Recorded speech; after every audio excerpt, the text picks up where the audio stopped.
ಪ್ರತಿದಿನ ಟ್ರೇಡಿಂಗಲ್ಲಿ ನೀವೇನಾದರೂ ಸ್ಟ್ರಾಟಜಿನ ಚೇಂಜಸನ್ನು ಮಾಡ್ತಾ ಹೋದರೆ ಯಾವುದೇ ಕಾರಣಕ್ಕೂ ಮಾರ್ಕೆಟ್ನಲ್ಲಿ ದುಡ್ಡನ್ನು ಮಾಡಲಿಕ್ಕೆ ಆಗಲ್ಲ. ಸೊ ಸರಿಯಾಗಿ ಒಂದು ಸ್ಟ್ರಾಟಜಿನ ಫಾಲೋ ಮಾಡಿ.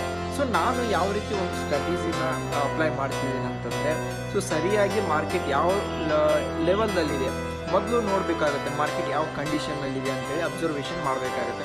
ಸೊ ನಾನೆಲ್ಲ ಅಬ್ಸರ್ವೇಷನ್ ಮಾಡಿದ್ದೀನಿ. ಯಾವ ಥರ ಅಬ್ಸರ್ವೇಷನ್ ಮಾಡ್ತೀನಿ ಅಂದರೆ, ಸೊ ಫಸ್ಟು ಮಾರ್ಕೆಟ್ ಕನ್ಸಾಲ್ಟೇಷನಲ್ಲಿದೆಯಾ ಅಥವಾ ಟ್ರೆಂಡಿಂಗಲ್ಲಿದೆಯಾ ಅಥವಾ ಮಾರ್ಕೆಟ್ ಏನಾದರೂ ಒಂದು ಫೇಕ್ ಬ್ರೇಕ್ಔಟ್ ಆಗ್ತಿದೆಯಾ ಅಂತೇಳಿ ಅಬ್ಸರ್ವೇಷನ್ ಮಾಡ್ತೀನಿ. ಸೊ ಅದೆಲ್ಲ ಅಬ್ಸರ್ವೇಷನ್ನ ಮಾಡಿಕೊಂಡು ಫಸ್ಟ್ ಮಾರ್ಕೆಟ್ನಲ್ಲಿ ಯಾವುದೇ ಕಾರಣಕ್ಕೂ ಸರಿಯಾಗಿ ಒಂದು ಮಾರ್ಕೆಟ್ ಸ್ಟ್ರಕ್ಚರ್ ಶಿಫ್ಟ್ ಆಗುವವರೆಗೂ ವೇಟ್ ಮಾಡ್ತೀನಿ. ಸರಿಯಾಗಿ ಒಂದು ಮಾರ್ಕೆಟ್ ಸ್ಟ್ರಕ್ಚರ್ ಏನಾದರೂ ಶಿಫ್ಟ್ ಆಗಿ ಆದಮೇಲೆ ಸರಿಯಾಗಿ ಒಂದು ಸ್ಟ್ರಾಂಗ್ ಒಂದು ಆರ್ಡರ್ ಬ್ಲಾಕ್ ಬೇಕಾಗುತ್ತೆ. ಆರ್ಡರ್ ಬ್ಲಾಕ್ ಬಂದಿದೆ ಅಂತ ಹೇಗೆ ಐಡೆಂಟಿಫೈ ಮಾಡ್ತೀವಿ, ಇದೆಲ್ಲ ಕೂಡ ನಮಗೆ ಗೊತ್ತಾಗೋದು ಒಂದು ಆರ್ಡರ್ ಫ್ಲೋ ಚಾರ್ಟಲ್ಲಿ. ಅಲ್ಲಿ ಆರ್ಡರ್ ಬ್ಲಾಕ್ ಕ್ರಿಯೇಟ್ ಆದಗಳಿಂದ ಅಲ್ಲಿ ಸೆಲ್ಲರ್ಸ್ ಬರಬೇಕಾಗುತ್ತೆ.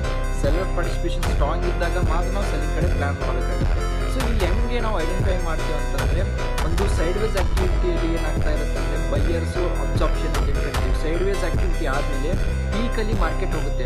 ಪೀಕಲ್ಲಿ ಹೋಗಿ ಮಾರ್ಕೆಟ್ ಏನಾದರೂ ಸೈಡ್ ವೇಸ್ ಆ್ಯಕ್ಟಿವಿಟಿ ಮಾಡ್ತಾ ಇತ್ತು ಅಂತ ಅಂದ್ಕೊಳ್ಳಿ. ಸೊ ಅದೇನಾದರೂ ಮಾರ್ಕೆಟ್ನಲ್ಲಿ ಏನಾಗುತ್ತೆ ಒಂದು ಮಾರ್ಕೆಟಲ್ಲಿ ಬೈಯರ್ಸ್ ಅಬ್ಸಾರ್ಪ್ಷನ್ ಆಗಿ ಮಾರ್ಕೆಟ್ ಕೆಳಗಡೆ ತರುವಂಥ ಚಾನ್ಸಸ್ ತುಂಬ ಇರುತ್ತೆ. ಅದೇ ರೀತಿ ಮಾರ್ಕೆಟ್ ಏನಾದರೂ ಡೌನ್ ಟ್ರೆಂಡ್ ಬಂದು ಮಾರ್ಕೆಟ್ ಏನಾದರೂ ಕನ್ಸಾಲ್ಟೇಷನ್ ಆಗಿ ಏನು ಮಾಡ್ತಾರಂದರೆ, ಕನ್ಸಾಲ್ಟೇಷನ್ ಆದಗಳೇ ಮಾರ್ಕೆಟ್ ಸಡನ್ನಾಗಿ ಮೇಲ್ಗಡೆ ಹೋಗಲ್ಲ. ಸೊ ಮೇಲ್ಗಡೆ ಹೋದರೂ ಕೂಡ ಮತ್ತೆ ಕೆಳಗಡೆ ಬಂದು ಏನು ಮಾಡ್ತಾರಂದರೆ ಲಿಕ್ವಿಡಿಟಿ ಅಂತ ಹೇಳಿ ಕರಿತೀವಿ. ಲಿಕ್ವಿಡಿಟಿನ ತೊಗೊಂಡು ಮಾರ್ಕೆಟ್ನ ಮೇಲ್ಗಡೆ ಮೂವ್ ಮಾಡ್ತಾರೆ. ಸೊ ಏನಪ್ಪ ಅಂತಂದರೆ, ಒಂದು ಮಾರ್ಕೆಟ್ ನಡೀತಾ ಇರೋದು ಲಿಕ್ವಿಡಿಟಿ ಮೇಲೆ. ಸೊ ಸರಿಯಾಗಿ ನಾವು ನೋಡಬೇಕು ಮಾರ್ಕೆಟಲ್ಲಿ ಎಲ್ಲಿ ಮ್ಯಾನಿಪುಲೇಷನ್ ನಡೀತದೆ, ಎಲ್ಲಿ ಒಂದು ಡಿಸ್ಟ್ರಿಬ್ಯೂಷನ್ ನಡೀತದೆ, ಎಲ್ಲಿ ಕನ್ಸಾಲ್ಟೇಷನ್ ನಡೀತದೆ. ಸರಿಯಾಗಿ ಒಂದು ಲೆವೆಲ್ಸ್ಗಳನ್ನು ಮಾರ್ಕ್ ಮಾಡಿಕೊಂಡು ನಾವೇನಾದರೂ ಪ್ಲ್ಯಾನ್ನ ಮಾಡ್ಕೊಂಡು ಮಾಡಿದರೆ 100% ಏನಾಗ್ಬೋದು ಟ್ರೇಡಲ್ಲಿ ಎಕ್ಸಿಕ್ಯೂಷನ್ ಮಾಡ್ಕೊಂಡು ಒಂದು ಪ್ರಾಫಿಟೇಬಲ್ ಟ್ರೇಡನ್ನು ಹಿಟ್ ಮಾಡ್ಕೋಬೋದು.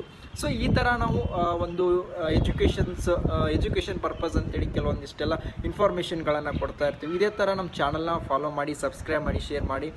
ಇನ್ನೂ ಕೂಡ ವೆರಿ ಇಂಪಾರ್ಟೆಂಟ್ ಇನ್ಫಾರ್ಮೇಷನ್ಗಳನ್ನು ಮತ್ತೆ ಬರುವಂಥ ವಿಡಿಯೋಗಳಲ್ಲಿ ನಿಮಗೆ ತಿಳಿಸ್ಕೊಡ್ತಾ ಹೋಗ್ತೀನಿ. Thank you so much. ಎಲ್ಲರಿಗೂ ಧನ್ಯವಾದಗಳು.